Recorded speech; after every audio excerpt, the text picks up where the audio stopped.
Hey everyone, and welcome back to Exposing SMG. Today we will continue our episode recap and expose the lies on Harry and Meghan, the Netflix soap opera. I had to take a little break, but we already made 4 videos on episodes 1 through 4, so go check those out. In this video I will break down what was said in episode 5, there are 10 lies, which adds to the 16 lies I already exposed, and so much more. Before we begin, be sure to like and subscribe for more content. Let me know if you guys enjoyed these videos so I can keep making them, and there are video chapters available for you to scroll through. The episode opens up with the usual pity and victim lies.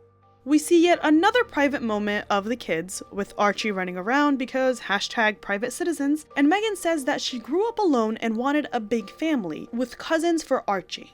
Yeah, you totally grew up alone and you didn't have any family or any cousins for him. Meghan then claims that she did everything she could to be a family and make them proud, them being the royal family. But then the bubble burst. Harry comes in and repeats his 14 words allocated per month, which are, "The palace wasn't going to protect her." And then brainy Meg says, "I wasn't thrown to the wolves, I was fed to the wolves." Which is essentially the same statement. She really wasn't serving drama here like she thought she was.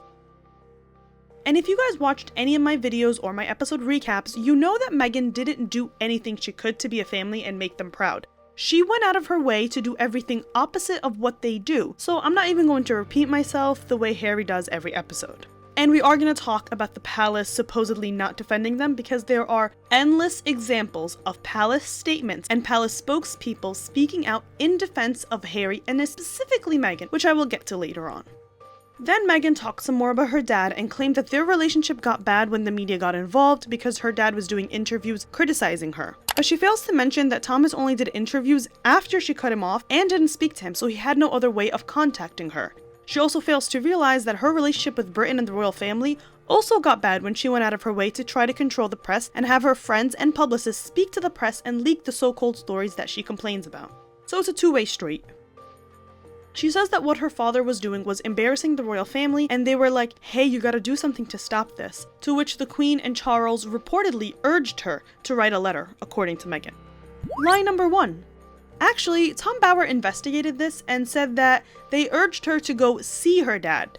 They didn't urge her to write a letter. The Queen wanted her to see her dad, but Meghan didn't want to.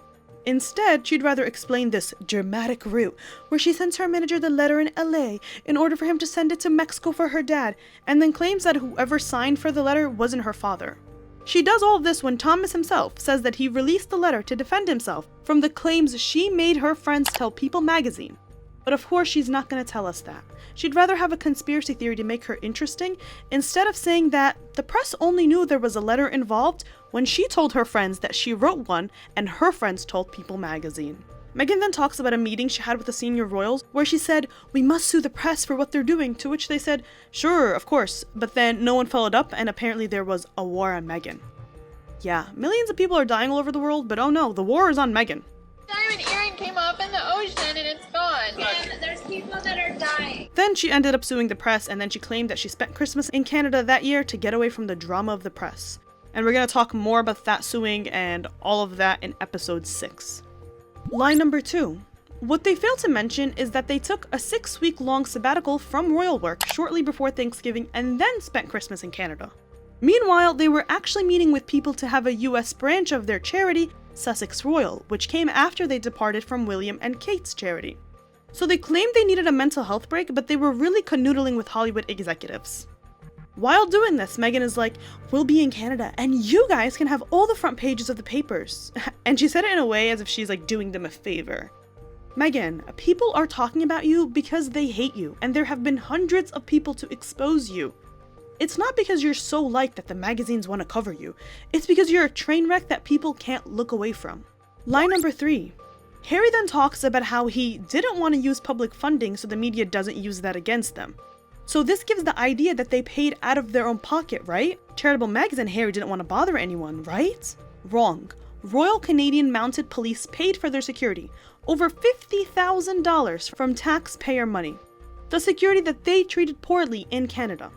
And yet throughout the episode, they kind of give the idea that their security was stripped. But no, it wasn't stripped in Canada. This part comes as the biggest shock of all. They never planned to stay. Their plan to leave was years in the making. Well, I guess this wasn't a shock to anyone who could see right through them, but isn't it funny how 3 years later, they're now starting to unveil the truth after cosplaying as private losers for so long? This is what happens when the wall crumbles. They said that in 2018, they planned to live in New Zealand. So this is after the $33 million wedding. Then there was talk of them living in South Africa in 2019, and according to them, that was actually finalized and approved by the palace, but then it got scrapped because news was leaked to the press. And they make it seem like the palace leaked that to the press, which again, what would be the motive? If everyone agreed behind closed doors for you to go Africa, why would they leak the news? And even if they do, what's the problem? First of all, I know first-hand journalists in the US who got a tip from Meghan's camp that they were planning to move to Africa because originally Harry wanted to live there and work there like his mother. And many sources say that Meghan played on that little part by telling him that when they get married, they'll move to Africa, which again confirms that whole thing. And this made it seem like Meghan is this great woman who doesn't care about the attention since she's willing to live in Africa, right? But Harry is a dimwit because since the start of their dating, she was leaking info to the press and running to do 2 whole magazine spreads spilling on their relationship. Also, it's pretty obvious that Meghan would rather die than live in Africa, and she's used the press found out as a reason as to why they couldn't go to Africa because of this so-called security breach. Girl, what paparazzi's gonna find you in Africa? BFFR. What did that spell? B fucking for real. If she wanted to live in Africa so desperately, they'd be living there now, not complaining from the hills of Hollywood. So I don't know what moron is buying that crap, but it's not me. Then they go on this whole tangent about how the Queen invited them to see them, but then get a message from her saying they're not allowed to see her. To which the hypocritical legend Meghan complains and says, "This is about a grandson not seeing his grandma."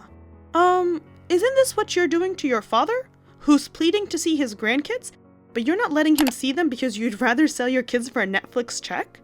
The hypocrisy levels are so dangerous at this point, like we have to diagnose her with something. Line number 4. Harry then talks about how he wrote his dad an email about going to Canada to take a step back, and then magically, as soon as he wrote his father an email, the news were leaked to the tabloids. So essentially, he's insinuating that his father leaked the news to the tabloids. To which the journalist who broke the story at the time, Dan Wooten, is like, "Sorry to break your little princess dreams, Harry, but I got the story before you sent your father the email, and he has proof of it." Well, sorry to disappoint you, Harry. I had the story before you sent the email to your dad.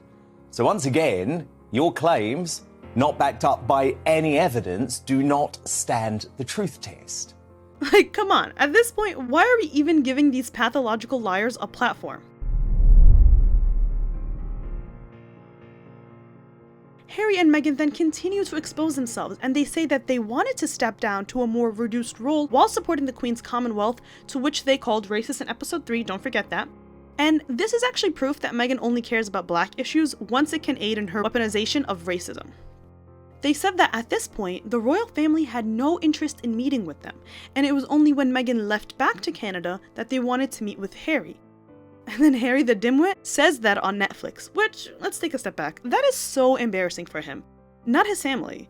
It was so obvious that he didn't have a backbone to the point where he let his D-list wife's whispers in his ear control him, to the point where they wanted to reason with him, someone who was actually born into royalty, hoping to get through to him, away from Meghan's Hollywood dreams.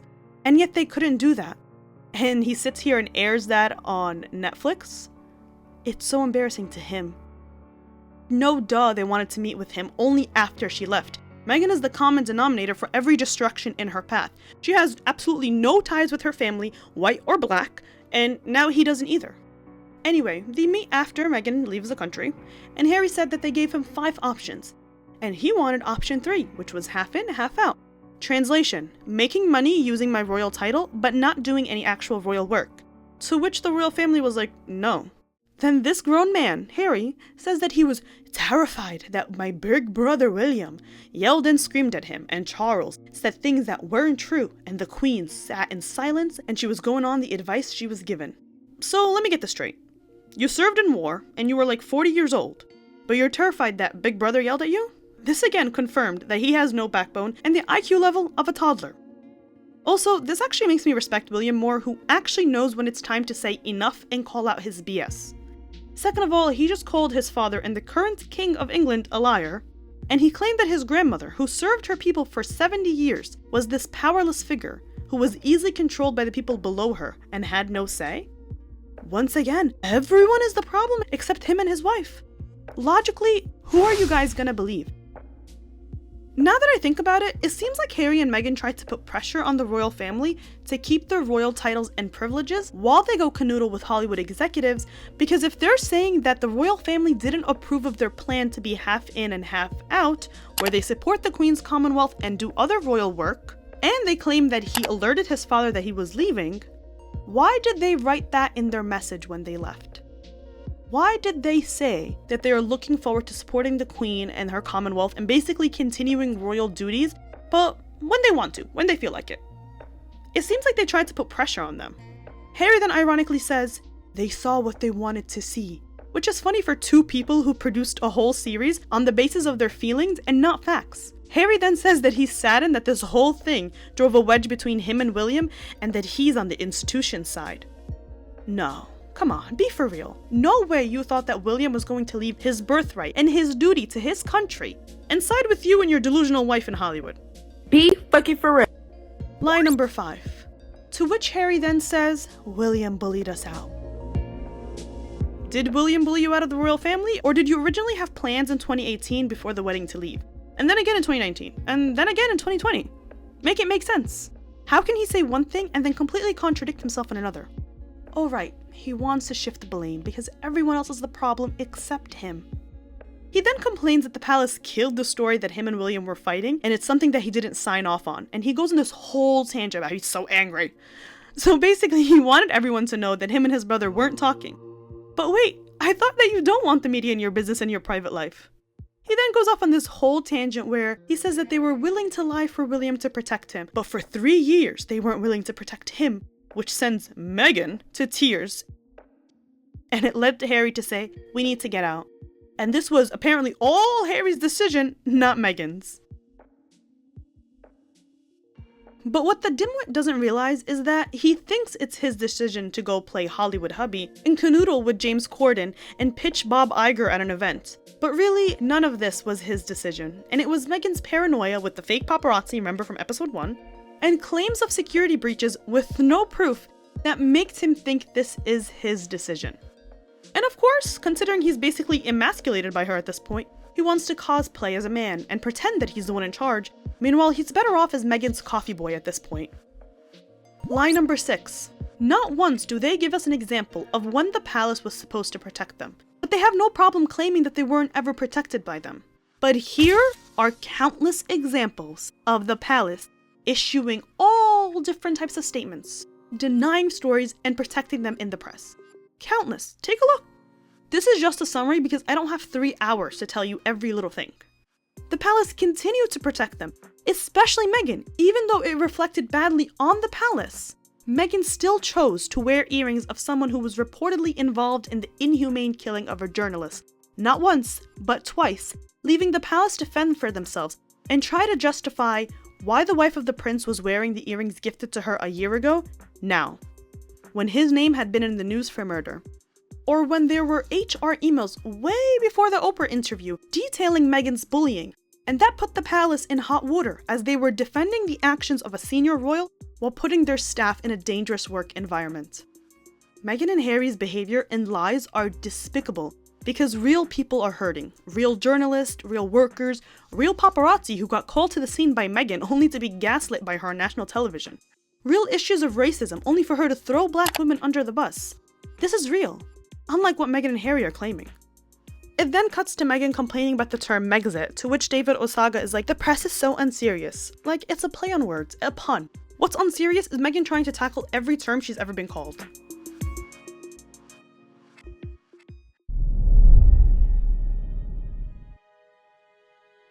Then they bring in Christopher Bouzy, who has to be someone who randomly got picked off the street and started a company, with the sources being the fairies in his head, because there is no way this man is for real. We talked about Bouzy in one of my other videos and how he was on Harry and Meghan's payroll for a while now, something he actively denied, but it was confirmed by his presence on the soap opera.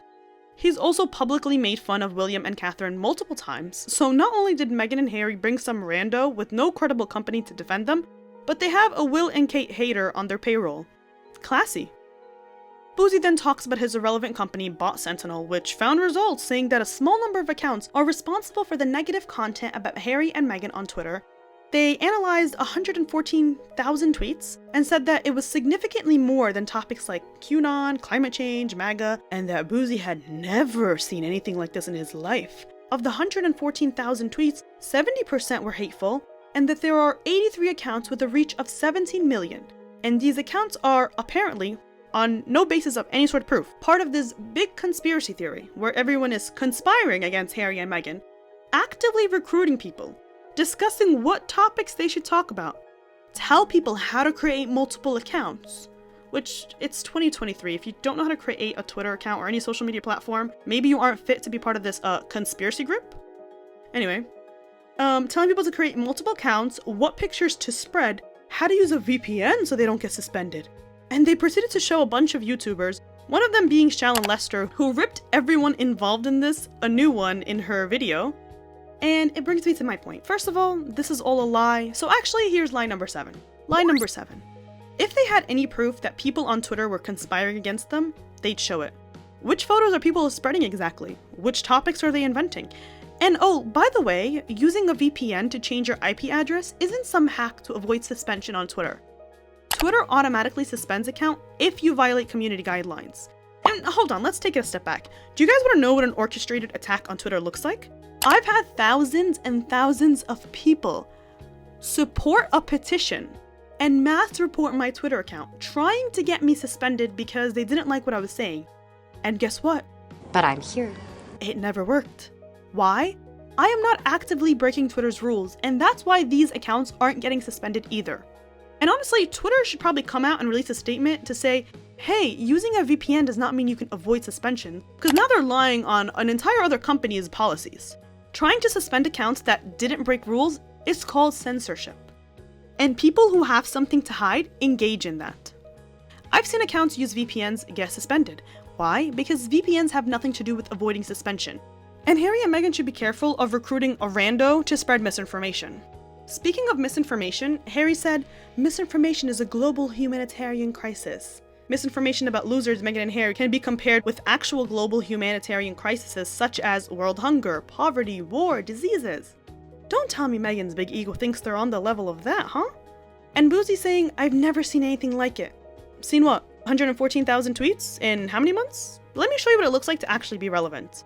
Miley Cyrus averaged 306,000 tweets per minute the day of her controversial VMA performance. And a lot of that was hate. I don't recall her making a soap opera complaining about that. The 2014 VMAs averaged a total of 12 million tweets in one night, 138,000 being per minute. The fight between Taylor Swift and Kim Kardashian and Kanye West averaged way more than 114,000 tweets in a couple hours, with Kim Kardashian trending with 179,000 tweets, Selena Gomez, who got dragged for defending Taylor, trending with 813,000 tweets, the name Swift trending with 432,000 tweets. That is what it looks like when you are being actively talked about, trashed, or praised. None of that BS of 114,000 tweets with 83 accounts bullshit.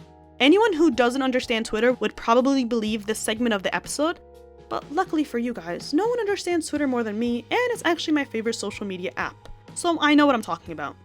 And Bouzy, who's claiming that people are monetizing Meghan and Harry hatred and they have a motive, and this is about race because people are so racist they hate the white passing Meghan, is a complete lie. There is no proof to back up these accusations. There is no proof of a coordinated attack. And the only proof there is that Meghan and Harry aren't that important, and Bouzy was only able to analyze 114,000 tweets.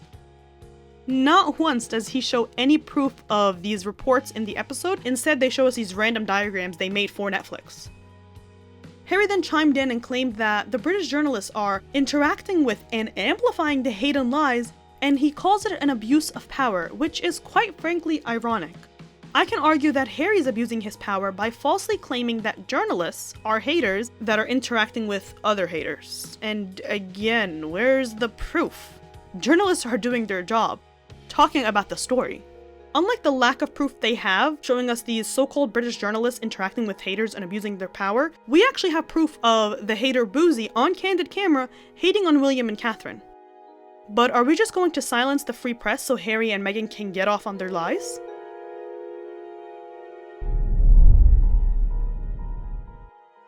Meghan then chimes in and she's crying about the hate tweets and death threats, which, by the way, anyone who is remotely famous has at least received 5 hate tweets and death threats. I had a whole campaign against me, thousands and thousands of people sending me death threats and hating on me and threatening to dox my location.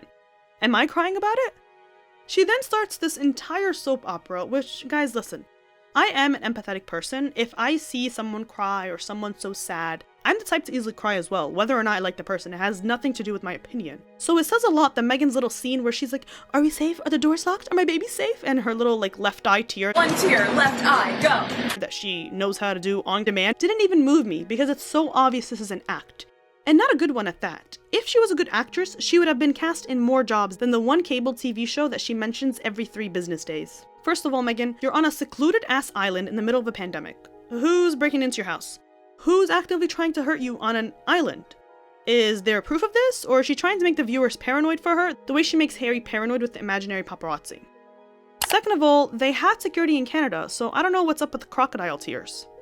I've seen more A-list celebrities and political figures get 30 times more the hate, 30 times more the threats, and not once did they have to wonder, are my babies safe? Are the doors locked? Are we safe? Because they had a security team.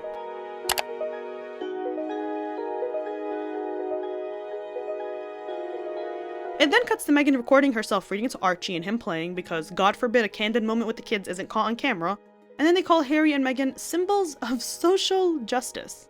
Yeah, forget activists, forget people who actually make a difference. Let's call 2 formal royals who are crying about their former job symbols of social justice. The narcissism really popped off here. They then show us Meghan and Harry doing meditation, and Meghan breaks down in tears and is heavy breathing.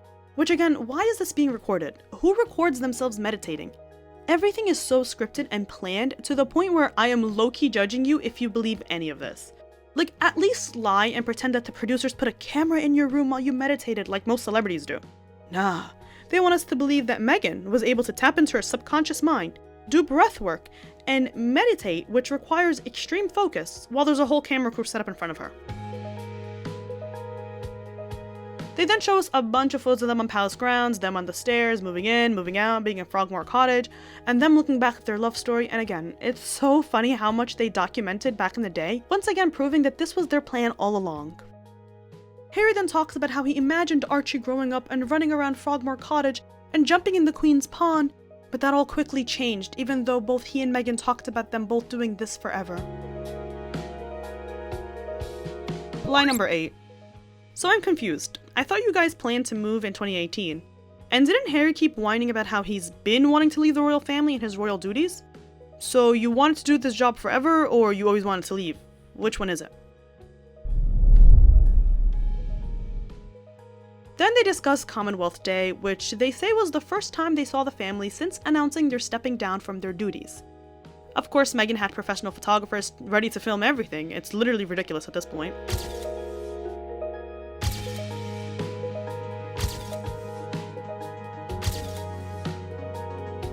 Harry says that he was nervous and distant, and that the awkwardness with the family looked and felt cold. Honestly, kudos to the royal family for not retaliating on these 2 pathological liars right then and there at Commonwealth Day. After all the shit they pulled, especially Meghan in her 72 days of working, God forbid if she worked any longer what she would have done to us. It's a shock that the senior royals didn't host an exposing special of their own. If I was in their place and I had family members doing all of that in the media and public eye and bullying staff and playing victim, I would probably deck someone, but that's just me. Meghan was like, we finished Commonwealth Day and I was rushing to leave to get to the airport. Meanwhile, she took like 30,000 pictures back at the cottage. She filmed every little second of her packing, getting ready, and yeah, so much for rushing to get to the airport. Meghan then aids the narcissism claims some more when she has the audacity to claim that someone who was supposedly overseeing the crew knelt down to her on her flight to Canada, took off his hat and said, "Thanks for what you did for our country," to which she says, that was the first time that someone saw how she felt and saw her sacrifice.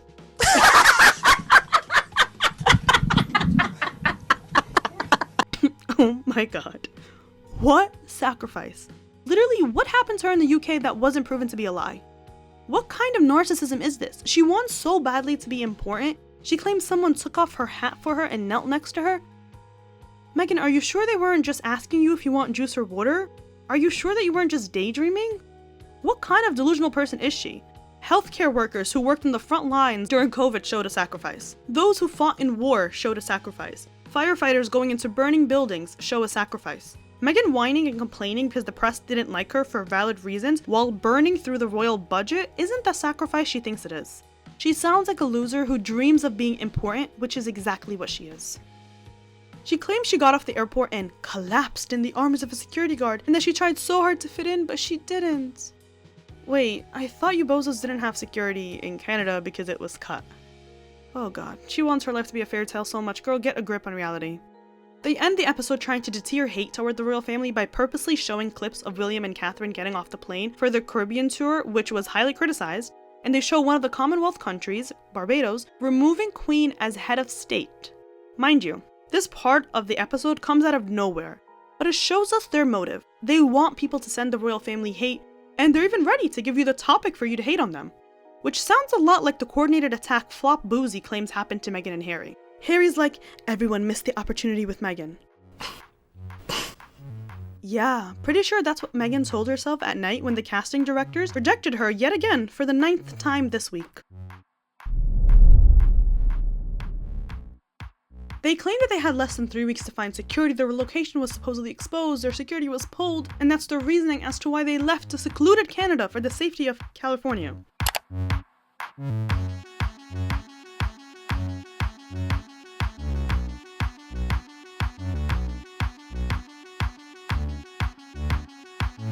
Sure, makes sense. Canada, that's known for their privacy and lack of security for every celebrity on Earth, somehow wasn't that for Meghan and Harry. Also, I didn't like how they painted it as they were like oppressed and they didn't have any connections and they only had 3 weeks to find security. Not 2 hours, 3 weeks! And also they're trying to desperately prove that they left for security reasons and not because of Meghan's thirsty Hollywood dreams. Line number 9. You know what's funny? Meghan and Harry exposed their exact address to the press, and this is exposed in a legal document. Radar Online exclusively obtained a Freedom of Information request filed with the Los Angeles Police Department in which a loyal reporter was outed as a spin doctor for Meghan and Harry as being a source of information. Their spokesperson was later credited in the planted published report on the Daily Beast as a so-called friend. The royal scribe, Tom Sykes from the Daily Beast, sought information in 2020 from the LAPD about an incident where drones have flown as low as 20 feet above Meghan and Harry's property to snatch photographs of them and Archie. And this is something that Meghan and Harry show on Netflix. They show drones flying over their California home. And the source told Tom Sykes that the couple had been coping with unimaginable levels of press intrusion at their temporary new home when they were staying in Tyler Perry's house. And as a result, the Daily Beast reported that the pair is intended to hire their own security team paid for by themselves. And Harry recorded himself for Netflix saying, "It's almost 5 in the morning, Archie's waking up because of this," showing these drones flying over the house. And Meghan was also heard saying, "Oh my god, they're just circling, what is wrong with these people?" But Radar Online exposed that a spokesperson for Meghan and Harry were the ones who spewed the story to Tom Sykes. Meghan and Harry's team even provided Tom Sykes with the address of Tyler Perry's home in order for him to verify their leak. While the cops told Tom Sykes that they would not provide any information as it violated privacy laws, the Freedom of Information request was logged per procedure. In doing so, it outed the reporter who in turn outed his source as a rep for Harry and Meghan in order to stand up to the leaked story. Royal author and commentator Dylan Howard says, "While flying drones over a home is illegal under California's anti-paparazzi laws, it's apparent the pair left a crucial detail out of the show. They engaged pitbull publicists to seed stories to favored media outlets." Is that not the definition of leaking and planting stories in the press? The same thing Harry and Meghan are whining about? Line number 10. Remember in episode 2 where Meghan mocked the Queen, pretended she didn't know what a royal curtsey is and she never heard of it before? Well, an old episode of Suits resurfaced, which showed Meghan doing a little curtsy to her boss because in the scene he was proud of her for doing something and they told her to leave and get to work.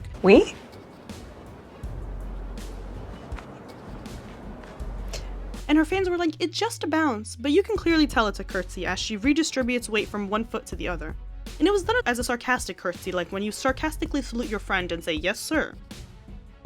And all of this just proves that Meghan knows what a curtsy is, and she is disrespectful on purpose at an effort to maintain her delusional lie that she never heard of the royal family before. So I forgot to include this earlier, so I'm just going to add it now. Lie number 11. Meghan lied about not wanting to stand out with the royal family, so she wore a lot of muted tones. She didn't want to ruffle any feathers. And so on her farewell tour, she wore a lot of color, but that is not true. She wore a lot of color with the royal family.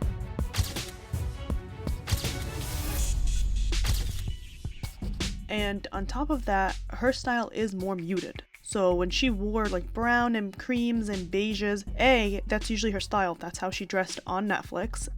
B, the royal family has dressed in those colors as well. And C, she also claimed that you can't wear the same color as other senior royals, but that's also a blatant lie because there's a lot of times where Queen or Camilla and Kate are all dressed in the same color. And after this episode went out, funny enough, the Wales family actually showed up alongside other family members all wearing the same color. Well, this wraps up my episode 5 recap. Only one more episode left to go, thank God. Let me know if you guys enjoyed these. Check out our Meghan and Harry playlist for more tea. Check out our articles on these two clowns, and I hope you guys enjoyed this video. Let us know what you think in the comments down below. Follow us on our social media, like and subscribe for more, and as always, I'll see you next time.